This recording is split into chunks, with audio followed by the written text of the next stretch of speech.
अस्सलाम वालेकुम दोस्तों, कैसे हैं दोस्तों। बिजनेस एंड टेक्निकल इंग्लिश की नई वीडियो में मैं आप सब लोगों को खुशामदीद कहता हूँ। तो दोस्तों, आज की वीडियो में हम बात करेंगे कि बिजनेस मैसेजेस क्या होती है, उनकी कंपोजिशन क्या होती है और उसकी 3 फेजेस यानी प्लानिंग, कंपोजिंग, रिवाइजिंग और एक प्रूफ रीडिंग भी है चौथी, जो किसको मैंने इतना ज़्यादा हाईलाइट नहीं किया, तो ये कौन सी होती हैं। ठीक है, तो रिवाइजिंग में प्रूफ रीडिंग कवर हो जाती है, इसलिए मैंने इसकी 3 बनाई है, प्लानिंग, कंपोजिंग एंड रिवाइजिंग। ठीक है, तो इससे पहले हमने 7 सीरीज ऑफ कम्युनिकेशन पर बात की थी। तो जो टॉपिक्स हमने कवर कर लिए वो मैंने रेड में मार्क कर दिए हैं, और जो टॉपिक आज हम कवर करने लगे हैं वो मैंने ब्लू में मार्क किया हुआ, और जो हमारे फ्यूचर के टॉपिक्स हैं वो उनको मैंने ब्लैक में मार्क किया हुआ है। ठीक है, तो उसके बाद इस तरह कर लेते हैं कि आज की टॉपिक की तरफ बढ़ते हैं, यानी कंपोजिशन ऑफ बिजनेस मैसेज। ठीक है, तो एक बिजनेस मैसेज 3 कैटेगरीज में होता है, टोटल उसकी 10 स्टेजेस होती हैं। ठीक है, प्लानिंग है, ठीक है, उसके अंदर 4 कैटेगरीज हैं, और कंपोजिंग मैसेज है, ठीक है, उसके अंदर 2 कैटेगरीज हैं, और एक रिवीजन या रिवाइजिंग मैसेज है, यानी उसकी फर्दर 4 कैटेगरीज हैं, यानी प्लानिंग की 4, कंपोजिंग की 2 और रिवीजन की 4, यानी 4 2 6 4 10 उसके स्टेजेस हैं और 3 कैटेगरीज हैं। ठीक है, सबसे पहले बात कर लेते हैं प्लानिंग की। ठीक है, प्लानिंग के हमारे अंदर 4 कैटेगरीज हैं, 4 सॉरी स्टेजेस हैं। ठीक है, कैटेगरी 1 प्लानिंग है। ठीक है, तो कैटेगरी 1 में पहली स्टेज को डिस्कस कर लेते हैं, यानी डिफाइनिंग पर्पस। ठीक है, तो हमारे जो बिजनेस मैसेज हैं उसके बहुत सारे पर्पसेस हो सकते हैं, लेकिन जो मेजर 2 पर्पसेस हैं वो हैं कॉमन पर्पसेस और दूसरा है स्पेशल पर्पस। ठीक है, तो कॉमन पर्पस कौन से होते हैं? कॉमन पर्पस हमारे मैसेज के ये हो सकते हैं कि हम किसी को कुछ इन्फॉर्म करना चाह रहे हैं। ठीक है, उसके बाद किसी को परसुएट करना चाहते हैं, या किसी से हम कोई अपना कोई चीज़ लेना निकलवाना चाहते हैं, तो परसुएट हो गया, और कोलैबोरेशन भी हो सकती है। ठीक है, तो ये हमारे हो गए कॉमन पर्पसेस। उसके बाद आ जाते हैं स्पेसिफिक पर्पसेस या स्पेशल पर्पसेस। ठीक है, लोग इसे स्पेसिफिक भी कहते हैं और स्पेशल पर्पसेस भी है।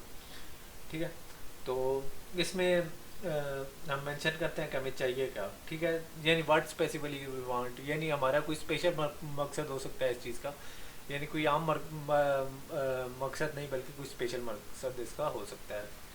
ठीक है, तो कॉमन स्पेशल पर्पसेस में हमारा पर्पस जज करने के बहुत सारे बेंचमार्क्स हैं या बहुत सारे क्राइटेरियाज हैं। तो सबसे पहला तो ये है कि आया जो आपका स्पेशल पर्पस है वो रियलिस्टिक है, वो रियल लाइफ में इस तरह कर लेता है कि रियल लाइफ में एग्जिस्ट भी करता है, यानी हम किसी ऐसी चीज़ को टारगेट कर रहे हो या स्पेसिफिक पर्पस को टारगेट कर रहे हैं जो कोई रियल लाइफ में एग्जिस्ट ना करता और हमें हमारी मेहनत ज़ाया हो रही हो। उसके बाद ये है कि हमारा जो पर्पस है उसकी चेंज की टेंडेंसी कितनी है, या वो चेंज कितना होता है, यानी वो हम जो कर रहे हैं, यानी हम जो रिजल्ट चाहते हैं शायद वो जब हमारे पास एंड पर आए तो वो रिजल्ट ना हो। ठीक है, और इसके अलावा जो मेन चीज़ है वो है टाइमिंग, यानी हम जो पर्पस लेना चाहते हैं उसकी टाइमिंग ठीक है, यानी जिस के साथ हम कम्युनिकेट करना चाहते हैं कि आया ये दुरुस्त वक्त है कि नहीं, ये ना हो कि वो कोई सदमे में हो या किसी और सूरत हाल में हो और हम उसके साथ गलत टाइमिंग में ये बात कर दें। उसके बाद है प्रॉफिट मार्जिन। ठीक है, तो जैसा कि आप बिजनेस मैसेजेस हैं तो ये अमूमन बिजनेस मैन यूज़ करते हैं, तो हम हमेशा जो बिजनेस मैन है वो उसके दिमाग में हमेशा प्रॉफिट रहता है। ठीक है, तो जब भी हम मैसेजेस वगैरह या कम्युनिकेट करते हैं, रीड करते हैं या राइट करते हैं, ठीक है, तो हमारे जहन में प्रॉफिट जहन में होता है। इसी तरीके से हम किसी बिजनेस मैन को लिखते हैं तो उसके जहन में भी प्रॉफिट होगा, यानी हमें प्रॉफिट मार्जिन को भी जहन में रखना चाहिए स्पेसिफिक पर्पज में। ठीक है, और जो हम मैसेज डिलीवर कर रहे हैं क्या हमारे पास वो स्किल्स हैं। ठीक है, या जो बंदा डिलीवर कर रहा है उसके पास ये स्किल्स हैं कि नहीं। ठीक है, तो डिलीवरी मैसेज की डिलीवरी की स्किल्स भी होना बहुत ज़रूरी है। ठीक है, और इसके अलावा मतलब मैं किसी को मैं कोई मैसेज भेज देता हूँ या किसी के साथ कम्युनिकेट कर लेता हूँ, तो आया मेरी कंपनी या मेरी ऑर्गेनाइजेशन मेरे पीछे हाथ रखती है या मेरा मुझे सपोर्ट करती है या नहीं, ये ना हो कि वो मुझे बैक ना करे। उसके अलावा ये है कि मैं क्या आया ये मेरे रोल में है भी कि जो मैं मैसेज कम्युनिकेट कर रहा हूँ, या उसके बाद इस तरह हो रहा है कि ये शायद मेरे उसके अंदर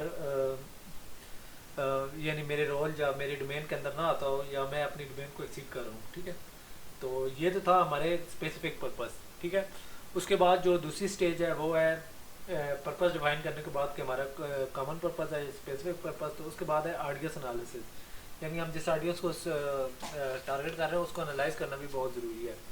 ठीक है, तो इसमें हमारा ये हो सकता है कि हमारे जो ऑडियंस है वो कौन है, उनका रिएक्शन क्या हो सकता है। ठीक है, और उनके साथ जो हमारे फेमिलियरिटी या का रिलेशनशिप है वो क्या है। ठीक है, और जो हमारी ऑडियंस है वो कितने लोगों पर मुश्तमिल है। ठीक है, उनका स्ट्रक्चर क्या है। ठीक है, यानी उनकी हायरार्की क्या है या वो क्या क्या नेचर के हैं। उसके बाद हमारी प्राइमरी ऑडियंस कौन सी है, इतने लोग पढ़ेंगे तो हमने टारगेट किसको करना है। ठीक है, और इसके अलावा हमारी जो ऑडियंस है उसका रिलेशन क्या है, वो हमारे डिपार्टमेंट के इंटरनल लोग हैं या एक्सटर्नल लोग हैं, और हमारी क्रेडिबिलिटी क्या है। ठीक है, कि हम जो मैसेज उनके तक कर रहे हैं हमारी क्रेडिबिलिटी उनके पास क्या है। ठीक है, इसके अलावा हमें दो चीज़ें जिनका ऑडियंस एनालिसिस में स्पेशल ख्याल रखना पड़ता है, वो होता है कि हमें जो ऑडियंस की इंफॉर्मेशन की ज़रूरत है या मालूमात की उनकी तलब है या तशंगी है, उसको सेटिस्फाई करना होता है या मुतमईन करना होता है। ठीक है, और दूसरा ये होता है कि हम अपने मैसेजेस को ईजियर करते हैं। ठीक है, तो पहली बात कर लेते हैं कि हम अपने ऑडियंस के इंफॉर्मेशन की रिक्वायरमेंट को कैसे सेटिस्फाई करते हैं। ठीक है, तो हमारी ऑडियंस क्या चाहती है, क्या मालूम करना चाहती है। ठीक है, और जो वो मालूम करना चाहती है आया वो इन्फॉर्मेशन हमारे पास है कि नहीं। ठीक है, अगर हमारे पास वो इन्फॉर्मेशन है तो आया वो दुरुस्त है कि नहीं। ठीक है, और जो हम इन्फॉर्मेशन हमारे पास है आया वो उनके इंटरेस्ट में उनको उसमें इंटरेस्ट है कि नहीं, या क्या पता उनके लिए वो इरेलीवेंट हो। ठीक है, अगर ये चीज़ हमारे पास नहीं है तो हमें मालूम होना चाहिए कि हमारी ऑडियंस मालूम क्या करना चाहती है, हमारी ऑडियंस किस चीज़ के बारे में क्यूरियस है। ठीक है, और जो दूसरा पॉइंट जो था वो था मेक मैसेजेस ईजियर, यानी हम अपने मैसेजेस को सिंपल कर लेते हैं, यानी हम समरीज यूज़ करते हैं, ओवरव्यू यूज़ करते हैं, हेडिंग यूज़ करते हैं ताकि हमारा मैसेज थोड़ा सा इजी होता जाए। उसके बाद लिस्ट यूज़ करते हैं, इंक्लोजर यूज़ कर सकते हैं, अपेंडिक्स यूज़ कर सकते हैं, हैंड आउट चार्ट्स की मदद से बहुत सारी चीज़ें बताई जा सकती हैं। उसके बाद फिगर्स, ठीक है, और फोटोग्राफ्स वगैरह का हम यूज़ कर सकते हैं। उसके बाद है मेन आइडिया इस्टेब्लिश करना। ठीक है, जो हमारी तीसरी स्टेज है कि हम अपना मेन आइडिया कैसे इस्टेब्लिश करते हैं। ठीक है, तो उस पर थोड़ी सी बात कर लेते हैं। तो हमें अपना जो मेन आइडिया यूज़ करना है, ठीक है, उसके लिए हमें कुछ ना कुछ टेक्निक यूज़ करनी पड़ती हैं, जैसे कि हमारी जर्नलिस्टिक टेक्निक्स हो सकती हैं, क्वेश्चन एंड आंसर हो सकते हैं, स्टोरी टेलिंग हो सकती है, यानी और उसके अलावा हमारा जो मोस्ट पॉपुलर टेक्निक है FCR, यानी फाइंडिंग्स कंक्लूजन एंड रिकमेंडेशन वगैरह, वो हम यूज़ कर सकते हैं। ठीक है, तो इसकी मदद से हम इस तरह करते हैं, हमारा जो मेन आइडिया है, ठीक है, हमें हमारे गोल्स डिटर्मिन करने में मदद करता है और हमारे मैसेजेस की जो स्ट्रेटजी या हिकमत अमली है वो तय करने में मदद करता है। तो ये जो हमारा है कि मेन आइडिया जो है इसके इसके पीछे ये हमारा डेवलप करने के लिए जो मैंने पहले टेक्निक डिस्कस किया, जैसे journalistic, question and answer, story teller या FCR वगैरह वगैरह, तो इसकी मदद से हम मेन आइडिया की मदद से हम अपने चीज़ों को, अपने गोल्स को डिटर्मिन कर सकते हैं और अपने मैसेज की स्ट्रेटजी बनाते हैं कि हमने अपने मैसेज में कहाँ कौन सी चीज़ डालनी है। ठीक है, उसके अलावा जो चौथी चीज़ या चौथा स्टेप है वो है कि हमारा चैनल या मीडियम कौन सा होगा, कि हम किस तरीके से उनसे कम्युनिकेट करेंगे।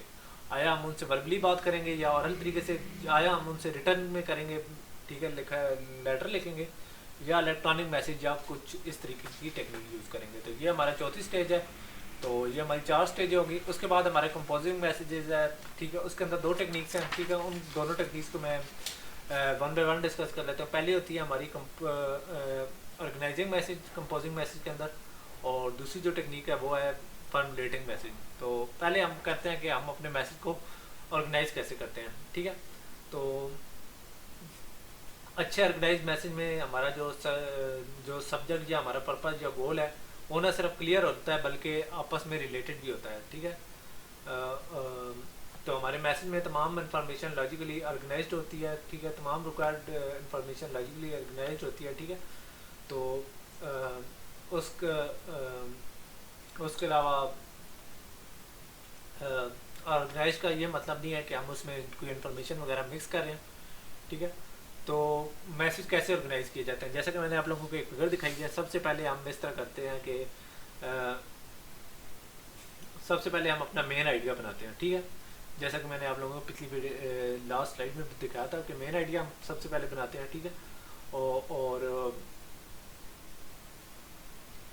और उसमें हम इस तरह करते हैं कि अपने जो मेन आइडियाज़ हैं उनको सीक्वेंस में रखते हैं या ग्रुप अप कर देते हैं अपने आइडियाज़ को, ठीक है। और उसके बाद हम अपने कुछ यानी मेन आइडिया से मुराद हमारे जो मैसेज है उसकी आउटलाइन क्या है, हम अपने मैसेज से चाहते क्या हैं, ठीक है। यानी एक समरी किस्म की होती है कि हम अपने मेन आइडिया में हमारा क्या है, हमारा मकसद क्या है, मेन हमारा गोल क्या है। उसके बाद ये होता है कि हम अपने जो मेन आइडिया है उसको कुछ पॉइंट से करते हैं, ठीक है। यानी 3 पॉइंट्स हो गए, 4 हो गए, 5 हो गए, बहुत सारे पॉइंट्स से हम उस मेन आइडियाज़ को सपोर्ट करते हैं, ठीक है। कि मेन आइडिया हम ये जो हमारा गोल है उसकी वजह ये है या हमारा मेजर पॉइंट ये है, ठीक है। तो उसके बाद जो हमारे मेजर पॉइंट्स हैं हम उनको इस तरह करते हैं कि एविडेंस की मदद से सपोर्ट करते हैं, ठीक है। तो उसके बाद है कि जो हमारे मेजर पॉइंट्स हैं हम उनको एविडेंस की मदद से रेस्टेट करते हैं, ठीक है। तो हमारी एविडेंस या जो हमारी शहादत या जो हमारी प्रूफ्स हैं वो ही हम यूज़ करते हैं, ठीक है, जिनकी मदद से हमारे मेजर पॉइंट एज प्रूव होते हैं और जो कि हमारे मेन आइडिया की तरफ हमारी आइडियाज़ को लेके जाते हैं, ठीक है। तो एविडेंस हमारी कन्विंसिंग होनी चाहिए और प्रिसाइज होनी चाहिए, यानी कोई फालतू चीज़ें नहीं होनी चाहिए। प्रिसाइज के बारे में मैं आप लोगों को थोड़ा सा पहले भी बता चुका हूँ कि हमारी चीज़ एक्यूरेट यानी टू द पॉइंट होती है, ठीक है, एविडेंस। उसके बाद है जी हम अपने आइडियाज़ को ऑर्गेनाइज कैसे करते हैं, ठीक है। ये तो था कि ये तो तरीका था हमारा कि जनरल था कि आइडियाज़ को कैसे ऑर्गेनाइज करते हैं, ठीक है। उसके बाद यह है कि हम अपने आइडियाज़ को डिफाइन या ग्रुप कैसे करते हैं, ठीक है। यानी ऑर्गेनाइजिंग ये जो हम पहले करते हैं वो और चीज़ थी, अब हम ग्रुपिंग वगैरह कर रहे हैं, ठीक है। तो दो तरीके हैं अपने आइडियाज़ को डिफाइन और ग्रुप करने के। पहला है डायरेक्ट अप्रोच और दूसरा है इनडायरेक्ट अप्रोच। डायरेक्ट अप्रोच या डिडक्टिव अप्रोच क्या होती है कि जैसा कि मैंने आप लोगों के सामने फिगर पे दिखाया हुआ है कि हमारा मेन आइडिया पहले हम करते हैं और अपनी एविडेंस को बाद में डालते हैं, ठीक है। और ये अमूमन हमारा डायरेक्ट रिक्वेस्ट, रूटीन मैसेज, अच्छी गुड न्यूज़, ठीक है, और परसुएसिव मैसेज में होता है। जबकि इंडक्टिव या इनडायरेक्ट अप्रोच होती है जिसमें हमारा मेन आइडिया हम बाद में करते हैं, पहले हम एविडेंस करते हैं, ठीक है। ये अमूमन हम बैड न्यूज़ या लंबे मैसेज के लिए यूज़ करते हैं, ठीक है। हम पहले मेन आइडिया नहीं बताते बल्कि पहले हम तमीज़ बांधते हैं, ठीक है। और ये हमारी अमूमन बैड न्यूज़ या इन चीज़ों के लिए यूज़ होता है। उसके बाद है कि हम अपने मैसेज को फॉर्मुलेट कैसे करते हैं, ठीक है। तो सबसे पहली चीज़ है कि हम सबसे पहले अपना एक फर्स्ट ड्राफ्ट बनाते हैं, ठीक है। कोई भी मैसेज लिखना हमने पहले एक ड्राफ्ट बनाते हैं, यानी कंपोज करते हैं अपने मैसेज को, जिसे अमूमन सरकारी दफ्तरों में DFA या ड्राफ्ट फॉर अप्रूवल कर लेते हैं कहते हैं, ठीक है। वो हम बनाते हैं, ठीक है। तो उससे पहले कंपोज करते हैं, बाद में हम उसके में चेंजेस करते हैं या उसे पॉलिश करते हैं, ठीक है। उसके बाद है स्टाइल एंड टोन, ठीक है। तो हमारे जो स्टाइल है या जो हमारी टोन है वो हमारे मौके के मुनासबत से सूट करनी चाहिए, ठीक है। और इसके अलावा जो हमारे रिलेशनशिप हम जनरेट करना चाहते हैं, हमारा जो स्टाइल है वो उसको सूट करना चाहिए, ठीक है। और जो चीज़ मैंने लास्ट वीडियो में भी कही थी कि 7 C's में कि हमें ह्यूमर को अवॉइड करना चाहिए, क्योंकि कुछ लोगों का ह्यूमर कुछ अजीब सा होता है, ठीक है। तो इस तरीके से हमें उनके ह्यूमर से यानी मजाक से हमें बचना चाहिए। उसके अलावा हमें ना बहुत ज़्यादा तबलीग करनी चाहिए, ना बहुत ज़्यादा तकब्बुर करना चाहिए, ठीक है। और इसके अलावा हमने अपना जो मैसेज है उसमें यू एटीट्यूड यूज़ करना है, जिसके बारे में मैंने चंद वीडियोस पहले भी बात की थी कि हमारा मैसेज हमने इस तरीके से जनरेट करना है कि हमारी आइडियाज़ को लगे कि हमारा मैसेज उनके लिए बनाया गया है, ठीक है। हमारा मैसेज उनके लिए उनके हिसाब से बनाया यानी कंपोज किया गया उनके हिसाब से। हमारा मैसेज की मेन आइडियाज़ वो हैं या वो हमारा मैसेज उनके उनके इर्द गिर्द घूमता है, यानी उनके राउंड में घूमता है, या उनको हमारा मैसेज उनके लिए है, या हमारी जो मेन आइडियाज़ है वो वही है, ठीक है। यानी हमारा जो सब कुछ है वही हमारी आइडियाज़ है, यानी जो एटीट्यूड है, यानी लोगों को हमने बताना है कि ये सब कुछ हम उनके लिए कर रहे हैं, ठीक है। चाहे हमारा अपना कोई फ़ायदा बेशक ना हो, बेशक हमारा फ़ायदा ही हो। उसके बाद है वो है एस्टेब्लिश क्रेडिबिलिटी, ठीक है। हम क्रेडिबिलिटी मतलब हमने अपनी अथॉरिटी बनवानी होती है, यानी बनानी होती है, मतलब वो हमारे लोग हम पर ट्रस्ट करें, जैसे कि हमें वो वादे करने चाहिए जो हम कर सकते हैं। हमें सियासतदानों की तरफ लंबे वादे नहीं करने चाहिए, बल्कि हमें वही चीज़ें करनी चाहिए जो हम कर सकते हैं। यहाँ सियासतदान से मुराद ये नहीं है, बल्कि सियासतदान एक बदनाम हुए पड़े हैं, ऐसी कोई बात नहीं है। सियासतदान बहुत सारे हैं जो लोग वही प्रॉमिस करते हैं जो वो करते हैं। तो ये एक यानी हम अमूमन कहते हैं ना सियासी बयान है, ये उस तरीके से है, लेकिन इसका यार ये मतलब नहीं है कि हमारे सियासतदान ऐसे होते हैं। ठीक है, तो हमें वही प्रॉमिस या वही चीज़ें कमिटमेंट करनी चाहिए जो हम कर सकते हो। हमें अनरियलिस्टिक डेडलाइंस नहीं देनी चाहिए। ठीक है, ताकि लोग हमारे ऊपर ट्रस्ट करें कि जो कहते हैं वो करते हैं। ये नहीं है कि लोग कहें कि यार ये लंबी लंबी छोड़ते हैं। उसके बाद है कि हमें पोलाइट रहना चाहिए। ठीक है, पोलाइटनेस हमें यूज़ करनी चाहिए, हमें थोड़ी सख्ती नहीं करनी चाहिए। और हमारा जो मैसेज है उसके अंदर हमारी कंपनी का इमेज, हमारी कंपनी का जो शाइस्तगी है या जो कुछ है वो नज़र आना चाहिए। ठीक है, तो ये हमारे 2 पॉइंट्स थे। पहले प्लानिंग में हमारे 4 पॉइंट्स थे, कंपोजिंग में हमारे 2 पॉइंट्स है, तो ये टोटल 6 पॉइंट्स हो गए। तो हमारे 3 पॉइंट्स 4 पॉइंट्स और रह गए, यानी तो वो हम हमारे हैं रिवाइजिंग बिजनेस मैसेज, यानी बिजनेस मैसेज रिवाइज करने का। तो इसकी फर्दर 4 कैटेगरीज हैं: एडिटिंग योर मैसेज, री writing your message, producing document और प्रूफ रीडिंग डॉक्यूमेंट। तो सबसे पहले बात कर लेते हैं कि आप एडिटिंग योर मैसेज। ठीक है, तो इसके अंदर भी फर्दर 4 कैटेगरीज यानी 4 हैं स्टेप्स हैं। ठीक है, मैसेज एडिटिंग के अंदर, तो उनको वन बाय वन हम करते हैं। तो सबसे पहला है एवेल्युएट कंटेंट एंड ऑर्गेनाइजेशन। ठीक है, तो इसमें हम देखते हैं कि हमारा मैसेज किस तरीके से ऑर्गेनाइज्ड है। ठीक है, और उसके बाद हम अपने कंटेंट को रिव्यू करते हैं, उसमें ग्रामेटिकली कोई मिस्टेक ना हो या मैथमेटिकली कोई मिस्टेक ना हो। उसके बाद हम एंड पे देखते हैं कि हमारी जो एविडेंस है वो वाकई में उस चीज़ को सपोर्ट करती है कि नहीं। ये तो थी हमारी एवेल्युएटिंग कंटेंट एंड ऑर्गेनाइजेशन। उसके बाद है रिव्यू स्टाइल एंड रीडेबिलिटी। ठीक है, तो हम अपने स्ट्रक्चर को, जो स्ट्रक्चर है हमारे मैसेज का स्ट्रक्चर है, हम उसको रिव्यू करते हैं कि उसमें क्या स्टाइल है, किस तरीके से स्ट्रक्चर यूज़ हुआ है। उसके अलावा हम उनकी रीडेबिलिटी यूज़ कर चेक करते हैं कि उसमें वर्ड चॉइस क्या है, सेंटेंस की लेंथ क्या है, अपीयरेंस क्या है, सेंटेंस स्ट्रक्चर क्या है या फिजिकल अपीयरेंस क्या है। ठीक है, तो वर्ड चॉइस हमारी जो होती है वो करेक्टनेस और इफेक्टिवनेस पर होनी चाहिए। उसमें हमें कोशिश करनी चाहिए कि हम फेमिलियर इंग्लिश या प्लेन इंग्लिश जिसे कहते हैं वो यूज़ करें, यानी जो हम स्पोकन इंग्लिश में लफ्ज़ यूज़ करते हैं वही कोशिश करें यूज़ करें। उसके बाद हमें फंक्शनल वर्ड्स यूज़ करने चाहिए, यानी हमारा जो कंटेंट है उनके दरमियान रिलेशनशिप के लिए हमें फंक्शनल वर्ड जैसे कि कंजंक्शन हो गए, प्रपोजिशंस हो गई, आर्टिकल्स हो गए, प्रोनाउंस यूज़ करने चाहिए। उसके अलावा हमें कनोटेशन और डेनोटेशन यानी एसोसिएटिव मीनिंग और डिक्शनरी मीनिंग में थोड़ा बहुत तो हमें उन चीज़ों का थोड़ा ख्याल रखना चाहिए कि हमारे को जो वर्ड्स हम यूज़ कर रहे हैं वो मुख्तलिफ मौक़े पर मुख्तलिफ सूरत हाल बताते हैं। ठीक है, और इस तरीके से हमारा जो हमारे मैसेज को अब्स्ट्रैक्ट होना चाहिए। ठीक है, और कंक्रीट होना चाहिए, ना कि वियर्ड फजूलियात उसमें होनी चाहिए।